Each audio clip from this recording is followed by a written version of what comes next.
In the name of God, Creator, Redeemer, and Sanctifier, please be seated.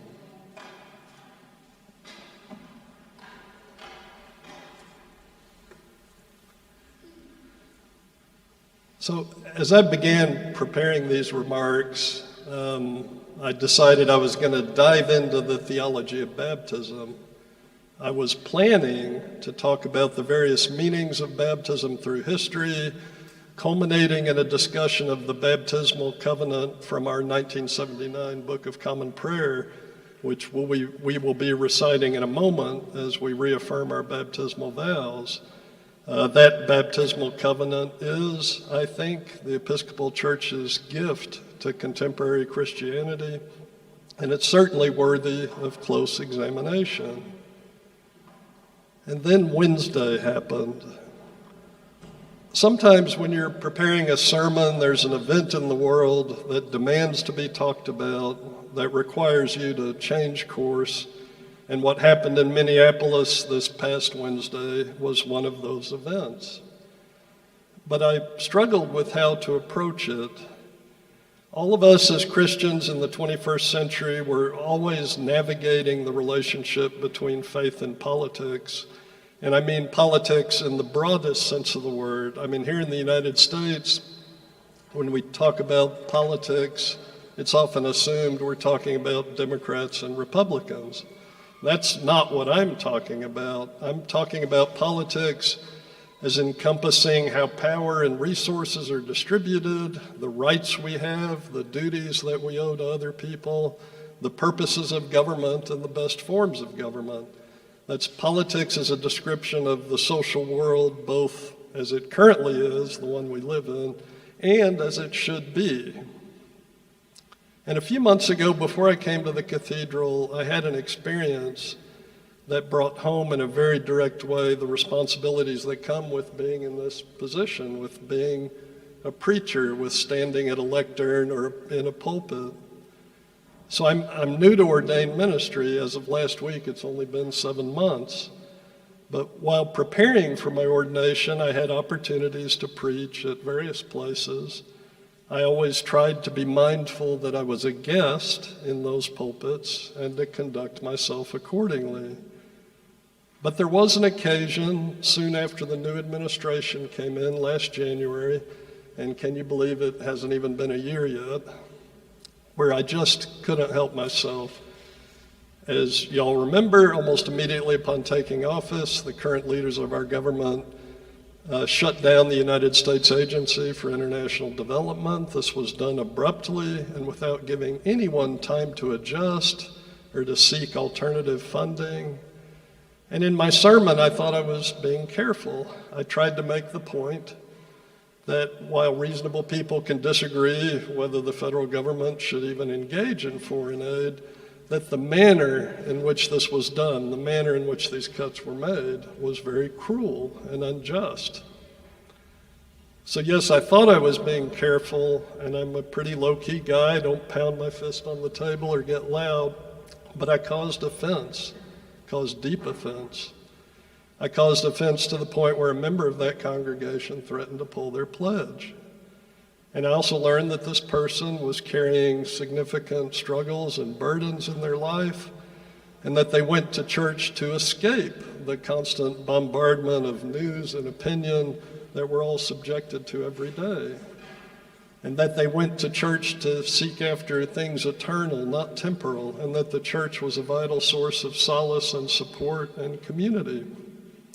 And I had caused that person to feel unwelcome in their own church home.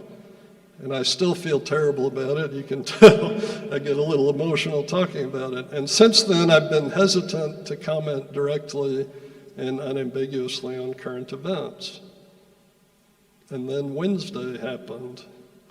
And it's vitally important to name directly and unambiguously what's going on in our country right now, and how it's different from anything that's happened since the end of the Civil War. The federal government has declared war on the so-called blue states, including Massachusetts. The current president and vice president do not believe they represent and serve all Americans. The vice president's been very explicit about this, unambiguous about this. They believe they represent only the people who voted for them, and that the rest of us are their enemies, and enemies of America as they conceive it. This war is being carried out rhetorically by defining political opponents as terrorists, which could begin a process of criminalizing dissent. It's being carried out financially by targeting blue states in the reduction or elimination of funding for a variety of public services and supports. And it's being carried out by force, by turning ICE into a paramilitary force and targeting blue states for the most aggressive actions. And Renee Good was a victim of this war. Now, I could talk all day about the situation in the country. I am, as I'm sure many of you are, carrying so much anxiety and grief. And what demoralizes me the most, I think, is the brazen lying and kind of the death of shame in our country. And then there's Venezuela and Greenland, which I can't even get into today. But fear not, I'm not going to talk all day, and I'm going to try not to leave you in the depths of despair. It feels trivial to bring it up in this context, but you'll see where I'm going very shortly. But you should know that since I moved to Boston, I've become a huge fan of the Red Sox, the Patriots, and the Celtics. As for the Bruins, I just don't get hockey at all. Maybe someday.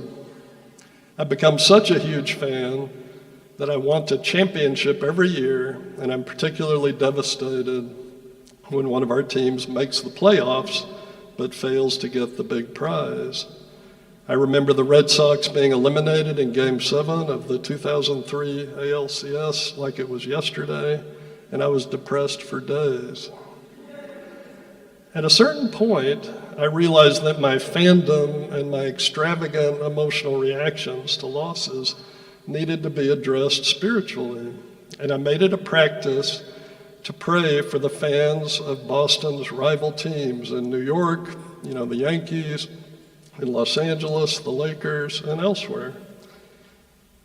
Now, just the other day, a member of this congregation mentioned that, despite their anger at the situation in the country, they had started a spiritual practice of praying for the president and the vice president every day. And I was like, wow, here I am. I'm someone who prays for the Yankees fans, Lakers fans, whoever else beats my favorite teams. And I haven't been praying for the president and the vice president. We all remember the passage in the Gospel of Matthew from the Sermon on the Mount where Jesus commands us to pray for our persecutors. It's also in Luke. Like a lot of things in the Sermon on the Mount, it can seem like an impossible ideal. But both Scripture and tradition repeatedly exhort us to pray for all people, including rulers and those in authority. In 1 Timothy chapter 2, we are told to offer supplications and intercessions for all people. In the first letter of Clement, it's a Christian document that's contemporary with the New Testament, but wasn't included. Clement tells us to pray for kings and rulers to exercise their powers justly.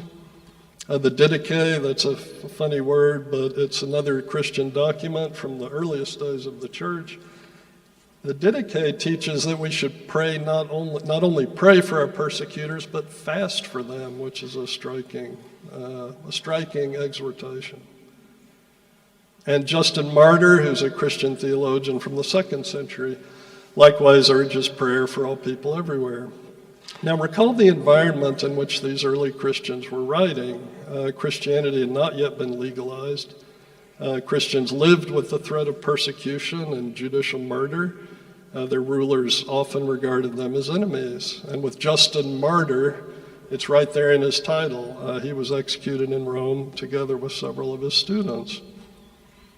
I could multiply examples down through Christian history, through the Reformers, every version of the Anglican and Episcopal prayer book. The obligation to pray for all people, friends and enemies alike, is about as well established as any Christian principle. And yet, I have not been doing it. When we're praying collectively, the prayers of the people on Sunday, there's frequently a prayer for those in authority. But I haven't been taking it into my heart. I haven't made, and outside of church, I've not made it an express part of my spiritual practice to pray for those who cause harm and suffering, which is what our government is currently doing, and not just their victims. So whatever you may feel called to do to respond to our present situation, to whatever you may be called to do to respond to the killing of Renee Good and all the other outrages occurring every day, whether it's writing letters, contacting your representatives, organizing, protesting, or even direct action and civil disobedience, that response needs to be grounded in a spiritual practice. And perhaps we can all adopt that practice suggested by our cathedral comrade and pray by name and with intentionality, like you mean it. Pray for the president and the vice president, for their well-being, which may be the hardest part, and that their hearts may turn towards justice and that they may work for the welfare of all people who live in this country, which they're not currently doing. We actually have a form of words in the prayer book from the Right One service that prayers of the people, it would be a place to start. But again, I think the hard part is to do it with feeling, to do it like you mean it. And that's a hard thing. That's a hard thing to do. I can tell Maria feels the same way. It's a difficult thing to do. But part of the prayers of the people in the Right One service, as those of you who are cradle Episcopalians will remember, it's, we beseech thee also so to rule the hearts of those who bear the authority of government in this and every land, that they may be led to wise decisions and right actions for the welfare and peace of the world. So that's just a place you can start. But I would suggest that it's something we should try to do, as hard as it may be in this moment. And it's just a hard moment, and it's hard for all of us right now.